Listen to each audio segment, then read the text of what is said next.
AfricaTech Festival returns for the 26th annual event with a renewed dedication to uniting Africa's tech communities to drive business evolution and social change. AfricaTech is dedicated to accelerating Africa's digital transformation with premium content. The Minister of Communications and Digital Technologies, Mondli Gungubele, is live at the podium. We take you there live. I asked him, where do you come from? He says, I'm coming from some place in London. I said to him, it's good that you are the one who's leading this project, because in the mercantile era, our economic constraints came from that part.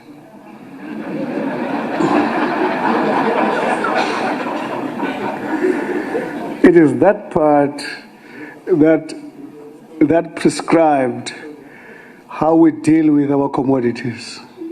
Who do we sell to? What do we do about it? And I used a horrible word I cannot use here for the sake of peace and harmony. So I said to James, he's a wonderful young man. What I like about him is that he is not confronting us with his birth certificate. He is demonstrating his youthfulness through the work he does. I usually tell our guys that I'm not going to hand over to a birth certificate. I'm going to hand over to new ideas. So James is actually setting the tone. It will be just and equitable to give him a big hand.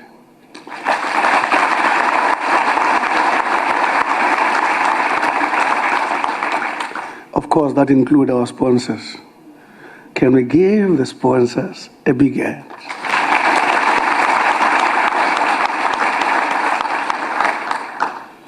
Shall I say that includes Cape Town? Please do. Thank you very much. A warm welcome to the vibrant mother city, Cape Town. For more than a quarter of a century, the city has stood the perennial reservoir, an annual pilgrimage for visionaries, business leaders, tech luminaries, policymakers, and investors who spearhead Africa's digital transformation. This year, the Department of Communication and Digital Technology South Africa is proud to be a partner in the hosting of the biggest tech festival on the African soil. For 26 years, Cape Town has become more than a venue. It is a nexus where ideas are forged, partnerships are kindled, and the blueprint for Africa's digital future is continuously refined by those at the forefront of innovation and progress. Cape Town serves as a microcosm of South Africa's complexities, embodying both the affluent and the indigent. From tech-savvy professionals and students to entrepreneurs, researchers, and everyday citizens who enjoy the benefits of seamless communication, access to information, and participation in the global digital economy. On the other hand, we are looking at individuals with limited resources to connectivity, poor digital literacy, preventing them from fully engaging with the online world. This demographic may miss out on educational resources, job opportunities, and the ability to connect with the global digital village to innovate. And this program director remains the dire situation of our continent. The data from International Telecommunications Union underscores a notable digital divide between Africa and more developed regions, as particularly Europe. While approximately 40% of Africa's population is connected to the internet, Europe boasts a much higher internet penetration rate of 89% or more. A large proportion of the African population, 60%, in this regard is excluded from the digital economy due to physical infrastructure barriers or the limited availability of suitable and affordable digital applications and services. Within our country, the 2023 ICASA State of the ICT Sector Report provides a more nuanced perspective. A significant portion of the population, around 69%, can access the internet through mobile devices, showcasing the widespread use of the mobile technology.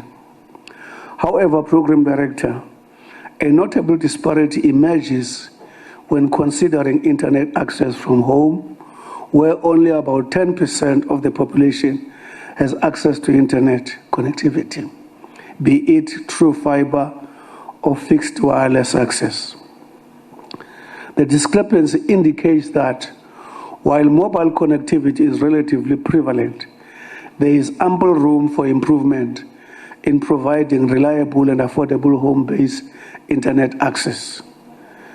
The AfricaTech Festival presents opportunities for meeting of the minds to explore innovative solutions to intensifying rapid infrastructure development. Since last year, ladies and gentlemen, edition of AfricaTech Festival, we have rolled out more wireless sites and fiber networks in the continent.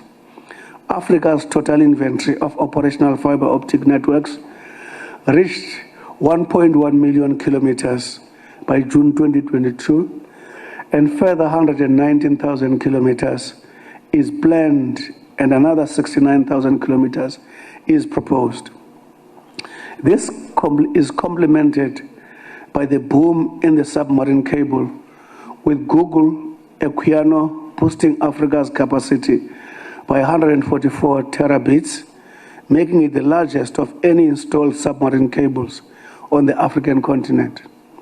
Huawei also supported the deployment of high-speed internet to Mount Kilimanjaro.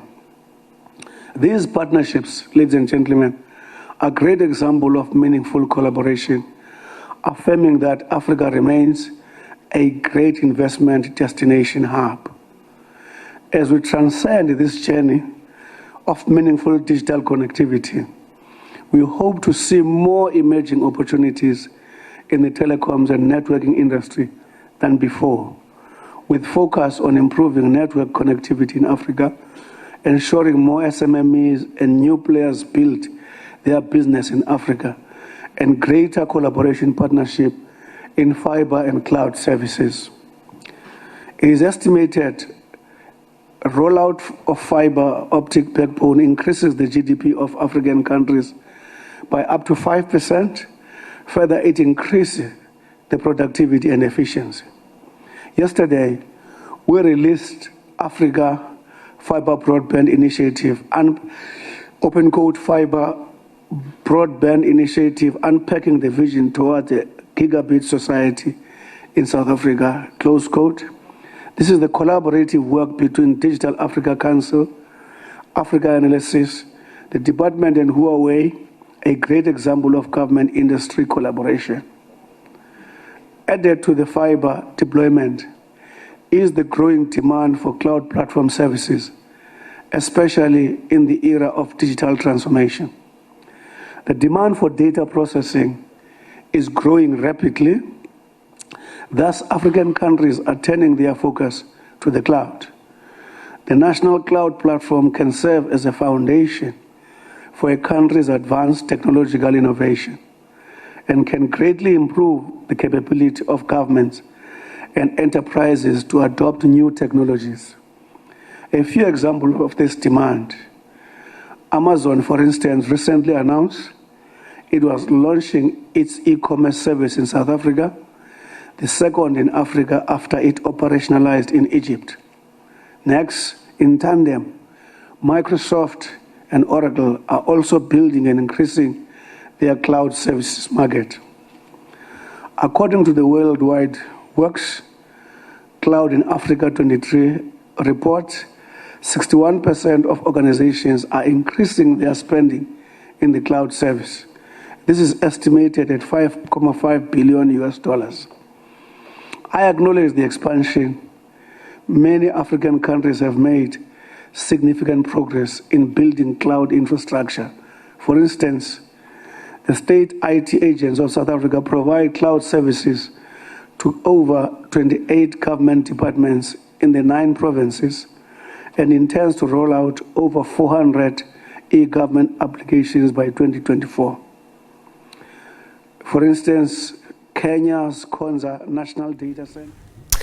All right, we come out of that. Of course, we are watching the Communications Minister Mondli Gungubele addressing the AfricaTech Festival, talking about the work that's really necessary to bridge the digital divide, speaking about the need for some of the more disadvantaged young people to really be given the digital skills that they need to catch up with the changes that are coming with the 4th Industrial Revolution, but also talking about massive investment that have come in and out of Africa in terms of really starting to see Africa move into more and more of that digital space.